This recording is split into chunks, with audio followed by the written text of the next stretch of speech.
Let's go through some of the benefits of Next.js. Now, here is a diagram of a few reasons that I think makes Next.js really popular. Now, there are many more that aren't listed here, but let's go through these ones one by one. So first, let's take a look at different rendering techniques and go through them one by one. With Next.js, you can choose how you want to render content on the page.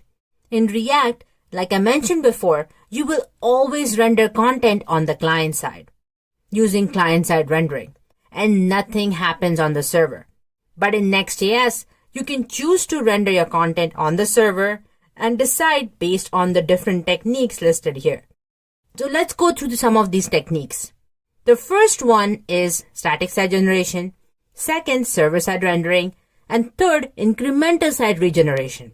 Now, I know, these are really big names, but let me explain quickly, and I promise you, by the end of this course, you will know exactly what each technique does, when to use them, what are some of the pros and cons of each technique, and you would be able to make that decision for yourself when you are building a Next application. Now, each technique you can decide to do per page, so you can opt in for static site generation on one, whereas server side on the other. We will learn all about it later in the course as we build our Coffee Connoisseur and Netflix application. Now, first, let's take a look at static site generation. Now, if you have a lot of marketing content, blog posts, then you would want to use static site generation. In static site generation, what happens is all your content gets pre-built on the server, and then the server is going to pass that content to the client, and all this content is pre-built and it is cached.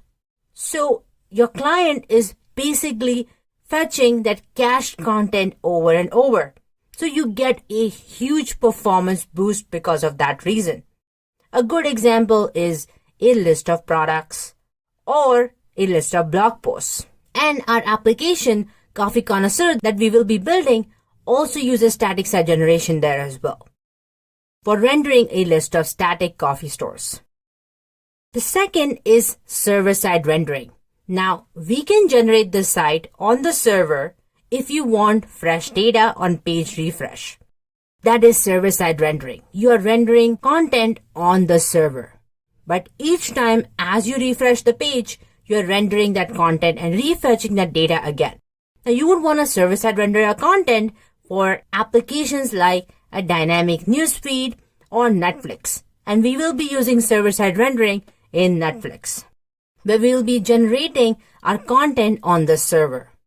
And lastly, my favorite one is incremental site regeneration.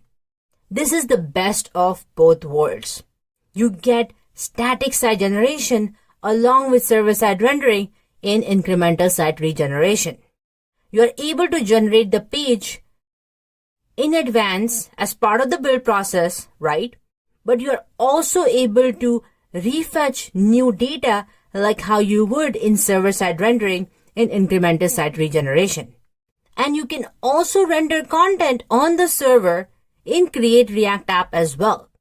But it will take a lot more effort for you to do this. You will first need to learn how you can do that, build that domain expertise, architect your applications keeping that in mind, and implement it over and over for all your React applications. But here, Next.js just takes care of it for you. It provides us with all these different rendering techniques, which is a huge differentiator between Create React App and Next.js. In order to use these techniques in Create React App, you would need a lot more setup and a lot of configuration. So you can already see how Next.js is so powerful. Now next, let's take a look at the second one, which is performance.